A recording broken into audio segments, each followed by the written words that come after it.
Assalamualaikum warahmatullahi wabarakatuh. Perkenalkan, nama saya Ningsiti Ayu Sapitri dari semester 3C. Di sini saya akan mereview materi hukum pidana lanjutan pertemuan ke-13 dengan dosen pengampu Profesor Dr. Hajah Heni Nuraini SHMH dan dosen asisten Dr. Muhammad Rendi Aridayandi SHMH yang akan menjelaskan tentang pengulangan tindak pidana.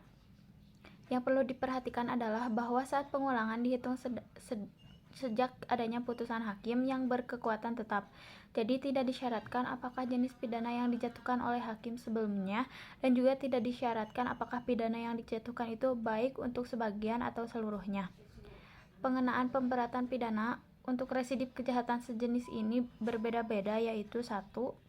Dapat diberikan pidana tambahan berupa pelanggaran dan pencabutan hak atau menjalankan mata pencahariannya. Kedua, pidananya dapat ditambah sepertiga atau khusus pasal 216. Ketiga, pidana dapat ditambah dilipat 2 kali, yaitu khusus pasal 393, yaitu dari 4 bulan 2 minggu menjadi 9 bulan penjara.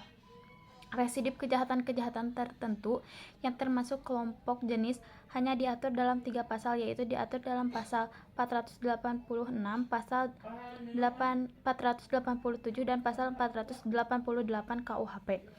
Adapun syarat-syaratnya adalah 1. Kejahatan yang diulangi harus termasuk dalam suatu kelompok sejenis dengan kejahatan yang pertama atau terdahulu. Kelompok jenis kejahatan yang dimaksud adalah A. Kelompok jenis kejahatan pasal 486 KUHP mengenai kejahatan terhadap harta benda dan pemalsuan, misalnya pemalsuan mata uang 244 sampai 248, pemalsuan surat 263 sampai 264, pencurian 262 sampai 265, penggelapan, penipuan, kejahatan jabatan 415 sampai 417 atau 425 sampai 425, penadahan 480 sampai 481. B. Kelompok jenis kejahatan pasal 487 KUHP mengenai kejahatan terhadap orang, misalnya penyelenggaraan atau makar terhadap kepala negara, pembunuhan, penganiayaan, dan lain-lain.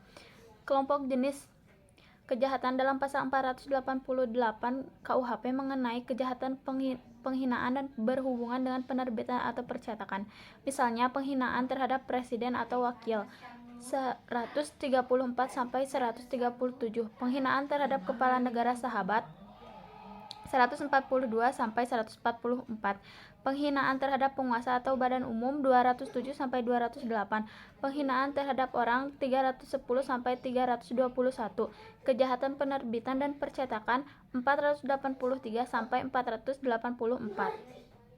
Berdasarkan contoh-contoh di atas, maka kejahatan yang diatur dalam pasal 486 sampai 487 dan 488 KUHP itu hanya kejahatan tertentu saja. Dengan demikian, maka dalam sistem KUHP tidak semua kejahatan berat dapat dijadikan sebagai alasan residip atau pengulangan untuk alasan berbuat pidana.